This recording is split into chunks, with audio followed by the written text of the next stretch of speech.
welcome to the 10-minute daily reality check. David Wygant here. Yesterday was fun.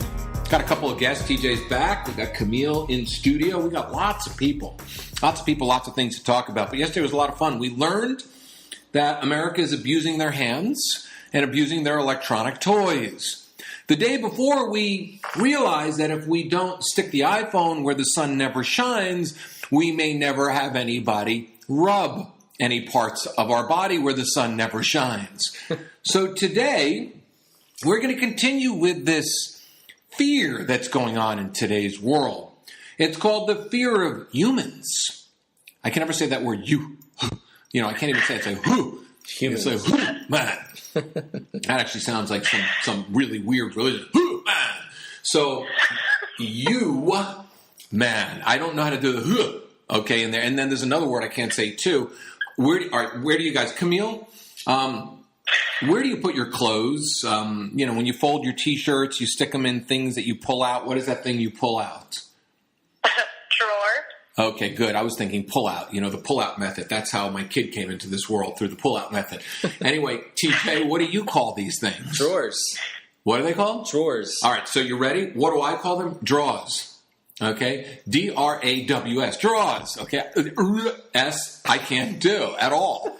Just like I can't do and I can't do S. All right, so I have trouble with those things. So today we're going to talk about we're going to talk about what I call a fear of humans that's going on there, because it appears when you walk down the street, nobody ever looks at you because they think, maybe in their mind as they're looking at their phones, they maybe think that you walk around and go S, right? Because that's how I feel like. I feel like we have some type of plague. Guys, what the fuck is going on out there in the world today? Why do people fear humans so much? Well, I think it's a fear of intimacy. It's engaging with, your fellow humans on just everyday stuff. And people, maybe they're so locked in their mobile device. They're used to being technological. Did I say that right? Mm-hmm. That they don't know how to be intimate with somebody and have a conversation, be vulnerable, be authentic, be genuine. That's my opinion. So I think it's a fear of intimacy. Camille, what do you think? What is it? Why do people fear humans nowadays? I think we're, to play off what TJ just said, we're so used to being behind our screens that, oh my God, when we look someone in the eye, terrifying. They're actually looking back at us. They actually see us. Oh, my God. And maybe they'll reject us. Maybe they'll judge us. All these fears go through our mind, which, first of all, who cares? Second of all, the same fears that are going through your mind thinking that everyone's judging you is going through the minds of everybody else about you. They think you're judging them. They think you're staring at them, all this stuff. And, you go for too long without having a meaningful face-to-face conversation, and you build up this irrational fear that doesn't even make sense.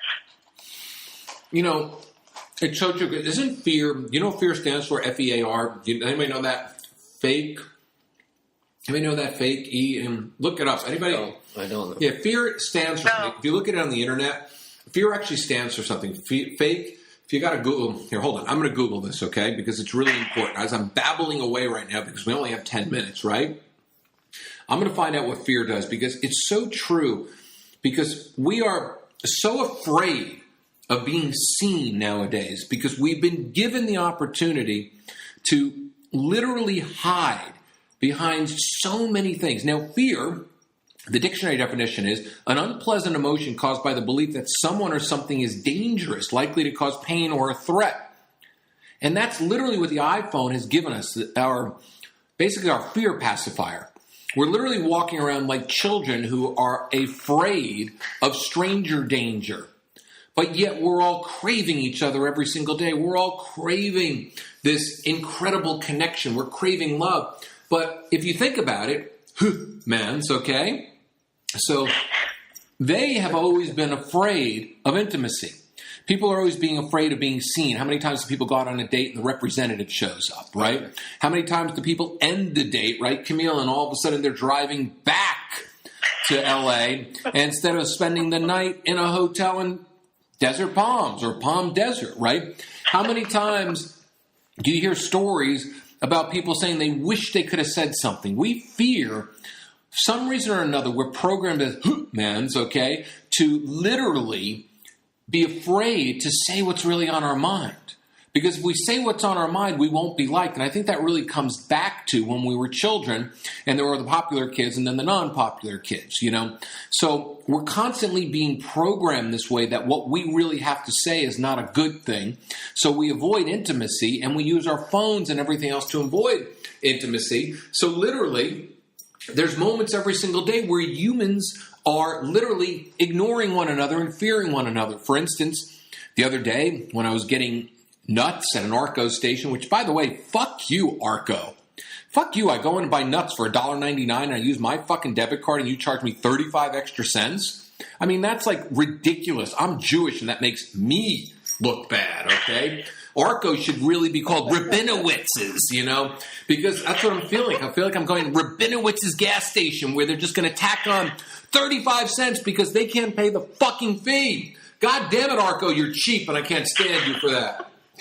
So anyway, when I was in this Jewish gas station, I'm allowed to make fun of my own people, there was this girl standing there. I stood next to her, and instead of her saying hello and acknowledging me, because we're both waiting quite some time for the bathroom, which, by the way, I decided to hold it in because I did not want to go into a public restroom where someone was sitting there for 15 minutes, okay?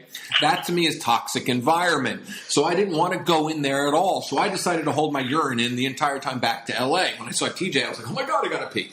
So instead of her talking to me and having a great conversation about whatever, you know, holding in urine, human fears, or whatever it is, she just got to her phone and started looking at Facebook. We are afraid of intimacy. We're afraid of connecting, okay, because we're afraid of the unknown. And literally we're looking at people like they're goddamn fucking boogeymen.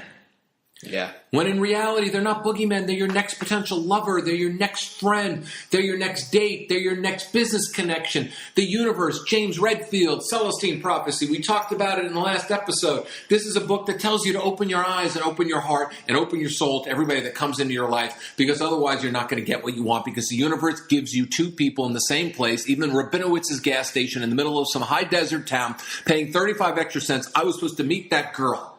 I don't know why. Because she was way too young, but maybe she had something interesting to tell me about, I don't know, how my daughter's going to be in high school. But I'll never know because she buried herself in the phone because she has a goddamn fear of human like everyone else. All right, so we got like maybe 2 minutes left. What is your final thing, how people can no longer be fear of human? We'll go beauty before men. So that means you, Camille. You go first. No longer be afraid. So do one small thing that scares you. You know, it doesn't have to be this whole grandiose thing of,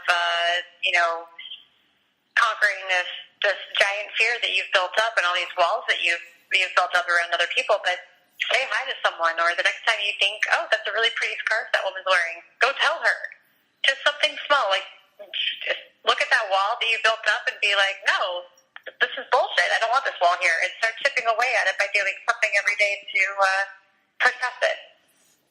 Okay, I like that. TJ, you're up. Yeah, I would just follow Camille and just, what's the harm in commenting, on something about 5 random strangers, right? I mean, that gets you out of your phone. You're actually being part of society, part of life, and you're making people feel good about themselves. There's, what can be wrong with that? Nothing. Yay, that's wonderful. Boy, we have a feel-good moment when we end. Let's all get together, have a big group virtual hug. Good virtual hug, everybody, all right? Thank you both for coming on. 10-minute daily reality check. Today's reality is lose your goddamn fear of humans, because we all need one another. It's much better to snuggle and cuddle than to drive back to Los Angeles alone in a car, no matter how good your car is and how good the little seat warmer is in BMWs, okay? It's still much better to have your buns worn by somebody else's buns. So we need one another, folks. Reach out and touch someone. Reach out and hump someone. Reach out and do something to someone, because otherwise you're just going to keep living in fear. See you tomorrow.